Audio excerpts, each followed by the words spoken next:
Aslama, marhaba ben Eskol. Je suis ravi et honoré de faire partie de cette 6e édition de la TDS, SNE. On va essayer de parler, encore une fois, de transformation digitale, mais on va essayer aujourd'hui de lever les zones d'ombre, Mabine, ce qu'on est en train de raconter, fait partie théorique, et ce qu'on est en train de vivre au quotidien. Et je vais parler des use cases, dans les télécoms, vu que je fais partie de l'équipe Ooredoo. B. Voilà. Ben, parfait, ça marche. Ben, la transformation digitale n'est pas une destination. Donc c'est un journey, c'est ce qu'on est en train de dire tout le temps. Ce n'est pas un objectif en soi. Et ça, c'est très important. Allez, c'est important parce que quand on parle de journey, très souvent, on est en train de tester beaucoup de choses. Et quand on teste, très souvent, il y a du fail. Donc, accepter de ne pas réussir, c'est quelque chose d'extrêmement important pour atteindre cet objectif-là. Donc, on insiste que c'est vraiment une évolution qui est très importante et on insiste que la transformation digitale est un journey. On ne va pas parler de la partie innovation, toute la partie théorique. Je pense que sur les 5 dernières années, il y a eu énormément de keynotes pour parler de ces aspects-là. Ce n'est pas l'objectif aujourd'hui. Je vais plutôt m'attarder sur le fait de dire que la transformation digitale, ce n'est pas les réseaux sociaux. Et je pense qu'il y a un amalgame kbir barsha entre ce qu'on est en train de dire, cette transformation digitale et toute la partie innovation, et ce qu'on est en train de faire sur les réseaux sociaux. Donc, c'est pas du tout la transformation digitale, c'est pas du marketing digital. C'est beaucoup plus que ça. Et aujourd'hui, quand on regarde sur les use cases des télécoms, le premier objectif de la transformation digitale, c'est faire en sorte qu'on arrive à migrer le behavior, le comportement des abonnés internes, mais le legacy, c'est-à-dire le traditionnel, l'online. Je vais donner quelques exemples pour faciliter la compréhension. Lyoum, je pense qu'il y a beaucoup d'entre vous, tout le monde, je dirais, vous avez tous une puce, une SIM, chez l'un des 3 opérateurs, j'espère que la majorité c'est chez Ooredoo. Et pour acheter un forfait Internet ou bien pour recharger, très souvent on a accès à des menus, c'est ce qu'on appelle des menus SSD. C'est le étoile 124 dièse par exemple chez Ooredoo pour accéder, voilà, pour acheter un forfait data. Alors, l'objectif chez Ooredoo, c'est de faire en sorte qu'on arrive à migrer ces abonnés-là et à changer le behavior pour qu'ils commencent à utiliser les applications mobiles internes. Alors, pourquoi on est en train de faire ça? C'est pas pour faire joli, non, pas du tout. Parce qu'on croit que la différenciation qui se fait aujourd'hui sur un marché prépayé, hautement pénétré, où la concurrence elle est très très rude, où les tarifs ils sont les mêmes, elle se fait sur l'expérience client. Et quand on parle d'expérience client, quand on est sur un menu SSD, très souvent, pour pouvoir acheter un forfait data, on passe par 5 ou 6 menus. Lyoum, on est en 2022, il faut que ça soit accessible en 2-3 secondes, il faut que ça soit très très simple, il faut qu'on ait l'opportunité en tant qu'opérateur pour highlighter les meilleurs forfaits ou la meilleure offre pour l'abonné, et ça, on ne peut pas le faire sur la legacy. Donc, avec LOE, on est en train de pousser de plus en plus les abonnés internes pour qu'ils migrent sur la partie, je dirais, applicative. Donc, c'est important, les abonnés internes, le comportement interne, la partie digitale, parce que c'est là où on arrive à travailler plus sur la rétention par les abonnés. Il y a un autre aspect, là, on venait de parler d'un vrai use case. Pourquoi on est en train de faire? Il faut toujours commencer par le why. Pourquoi on est en train de travailler sur la transformation digitale? Là, je vais parler du plus grand challenge qu'on est en train d'essayer de relever au quotidien, les l'abed, people. Et les ils sont qui? Quand on parle de transformation digitale, on est disrupteur de l'organisation KEM. Et faire sortir les gens de leur zone de confort, c'est pas évident. Donc, j'en suis plus que convaincu. We hire for attitude, we learn skills. كي ندخلوا عباد أول حاجة نحكيو عليها c'est l'attitude نتاع العباد هذوك. La partie skills, we can train it. معناتها نجموا نعلموه. En 2-3 mois, ça peut arriver. Par contre, changer l'attitude, c'est quelque chose qui peut prendre des années. Donc, cette transformation digitale, vu qu'on est au centre, je dirais, de la stratégie de la boîte et de l'entreprise, où on essaie de bouleverser un peu les habitudes et desquelles on n'est pas entouré par des personnes qui croient à fond sur ce qu'on est en train de faire et qui peuvent accepter de ne pas réussir sur plusieurs mois, ça c'est extrêmement important pour réussir cette mission-là. Mais je ne vais pas m'attarder sur cette partie-là, je pense que j'ai déjà évoqué la partie need ou why. Je vais parler de l'agilité, parce que sans agilité, on ne peut pas avancer. Et chez nous, moi je dirais que ça c'est le plus grand challenge, parce que l'agilité, on en parle sur les slides PowerPoint, et quand on arrive sur le terrain, pour essayer de pratiquer, c'est extrêmement difficile. Donc on a besoin d'empowerment, un empowerment de top management, le board نتاعك باش يلزم الكلهم يمنوا باللي تعمل فيه انت, c'est quelque chose qui fait partie du cœur de la stratégie de l'entreprise. Ben, opérateur télécom, on a 8 millions d'abonnés et le cœur de la rétention et le travail qu'on est en train de faire tous les jours, c'est l'expérience client, c'est ce qu'on appelle la user experience. Et là, il faut qu'on s'adapte. On doit s'adapter. On doit s'adapter, Samhoni, le comportement de l'abonné qui change tous les jours. Et là, je vais évoquer plusieurs exemples pour faciliter un peu la compréhension. Donc, je vais vous donner quelques insights. On a des abonnés qui sont avec nous depuis des années, 10 ans. Ils ont une excellente expérience. Ils n'ont jamais eu de problème. Et un jour, il y a eu une panne réseau ou bien il y a eu un problème sur un achat par un forfait. Il va se rappeler que de ça. On a toujours la mémoire très très courte et on se rappelle que des mauvaises expériences.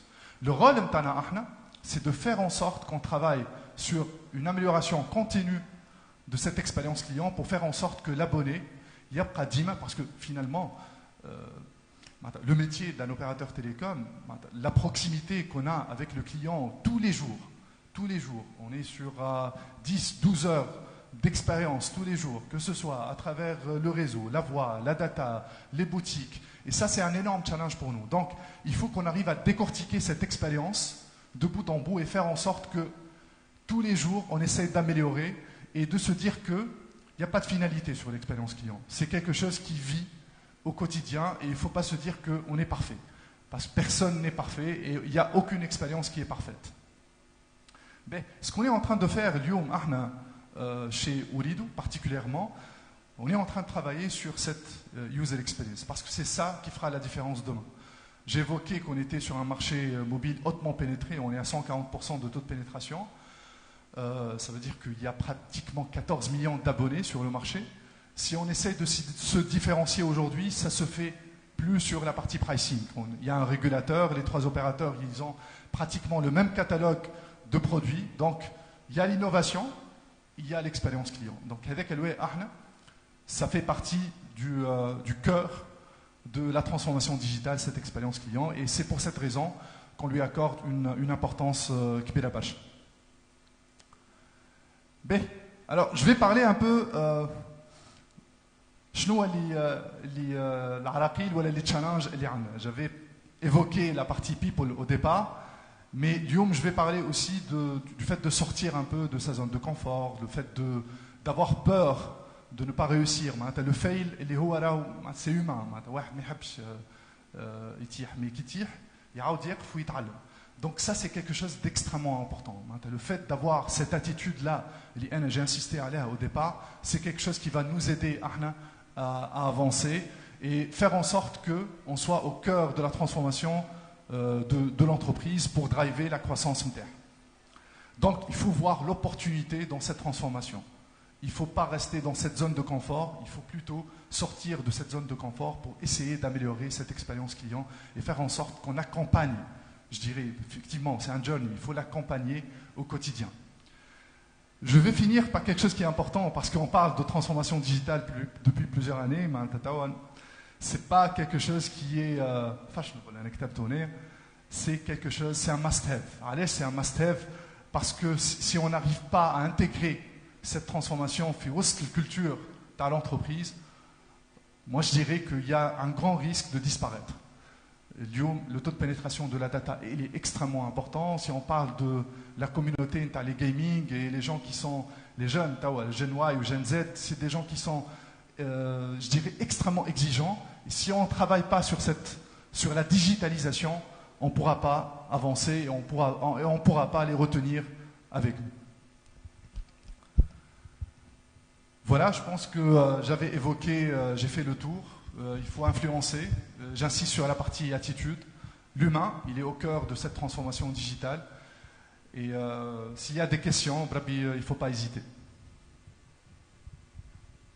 S'il vous plaît. Je vous donne le micro, monsieur.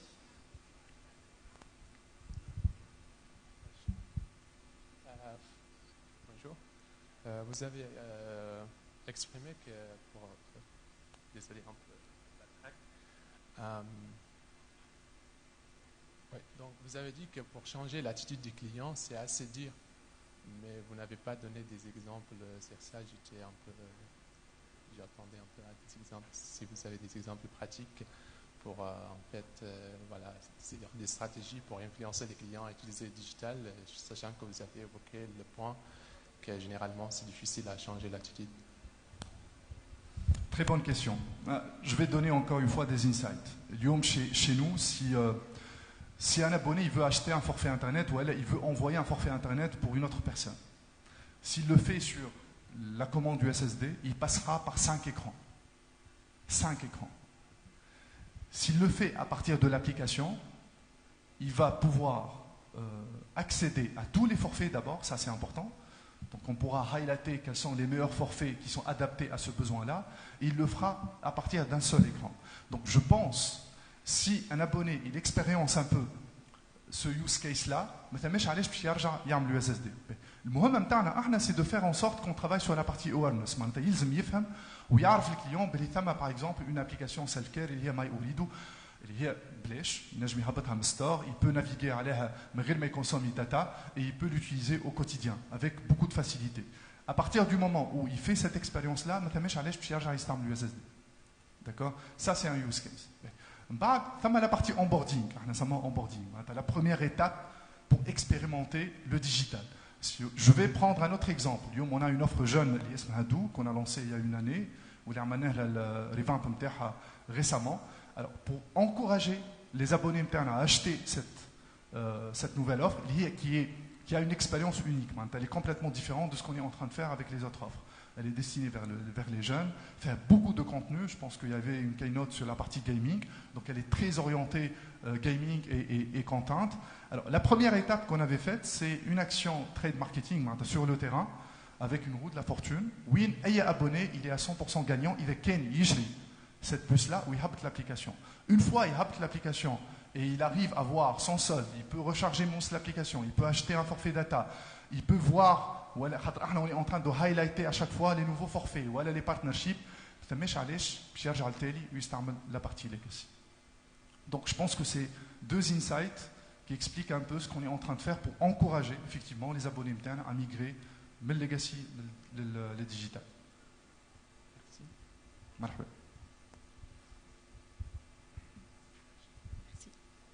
Il y a d'autres questions?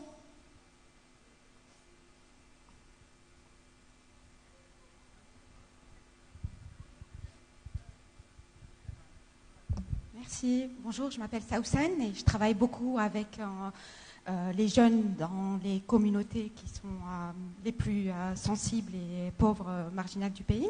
Et je voulais vous demander, est-ce que vous avez des programmes d'accompagnement à aider à la digitalisation de la culture des jeunes ou des personnes qui ont du mal à faire le passage, la transition à la digitalisation. La digitalisation, c'est pas évident pour tout le monde, surtout pour les personnes qui sont les moins éduquées ou qui ont déjà du mal à maîtriser les outils de base informatiques et encore moins de surfer sur le net ou via une application. Pour moi, là, c'est vous demander est-ce que vous avez des programmes pour sensibiliser ou éduquer le public à la digitalisation pour qu'ils puissent après utiliser les outils d'Ourido. Merci. Alors, je vais vous surprendre. C'est eux qui nous accompagnent, c'est pas nous qui les accompagnons.